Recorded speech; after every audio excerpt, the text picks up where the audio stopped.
Three trees. Once upon a mountaintop, three little trees stood and dreamed of what they wanted to become when they grew up. The first little tree looked up at the stars and said, I want to hold treasure. I want to be covered with gold and filled with precious stones. I'll be the most beautiful treasure chest in the world.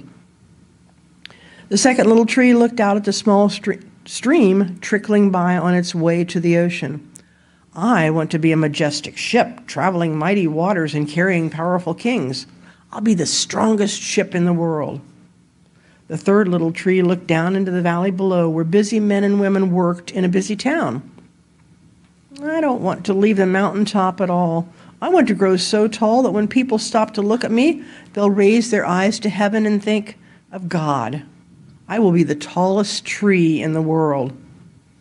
Years passed. The rain came, the sunlight shined upon the three trees, and the little trees grew tall. One day, three woodcutters climbed a mountain. The first woodcutter looked at the first tree and said, Oh, this tree is beautiful. It's perfect for me. With a swoop of his shining axe, the first tree fell. Now I shall be made into a beautiful chest. I shall hold wonderful treasure, the first tree said. The second woodcutter looked at the second tree and said, This tree is strong. It is perfect for me. With a swoop of his shining axe, the second tree fell. Now I shall sail mighty waters, thought the second tree. I shall be a strong ship for mighty kings. The third tree felt her heart sink when the last woodcutter looked her way. She stood straight and tall and pointed bravely to heaven. But the woodcutter never even looked up. Any kind of tree will do for me, he said. With a swoop of his shining axe, the third tree fell. The first tree rejoiced when the woodcutter brought her to a carpenter's shop. But the carpenter fashioned the tree into a feed box for animals.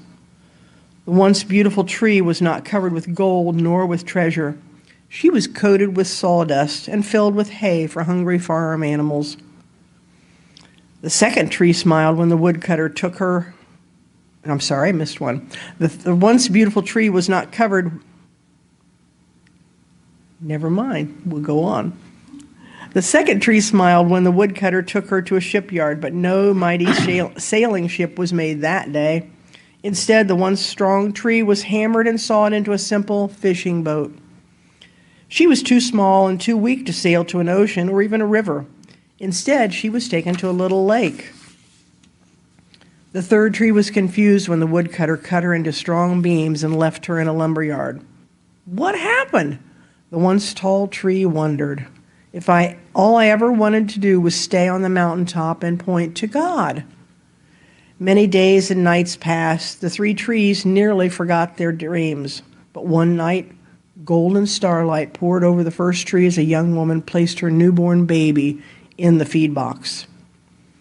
I wish I could make a cradle for him, her husband whispered. The mother squeezed his hand and smiled as the starlight shone on the smooth and sturdy wood. This manger is beautiful, she said. And suddenly the first tree knew he was holding the greatest treasure in the world. One evening, a tired traveler and his friends crowded into a fishing boat. The traveler fell asleep as the second tree quietly sailed out onto the lake. Soon a thundering and thrashing storm arose. The little tree shuddered. She knew she did not have the strength to carry so many passengers safely through with the wind and the rain. The tired man awakened. He stood up, stretched out his hand, and said, Peace. The storm stopped as quickly as it had begun, and suddenly the second tree knew he was carrying the King of heaven and earth.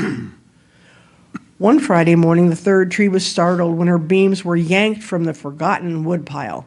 She flinched as she was carried through an angry, jeering crowd. She shuddered when soldiers nailed a man's hands to her. She felt ugly and harsh and cruel. But on Sunday morning, when the sun rose and the earth trembled with joy beneath her, the third tree knew that God's love had changed everything. It had made the third tree strong, and every time people thought of that third tree, they would think of God. That was better than being the tallest tree in the world. So next time you feel down because you didn't get what you wanted, just sit tight and be happy because God is thinking of something better to give you.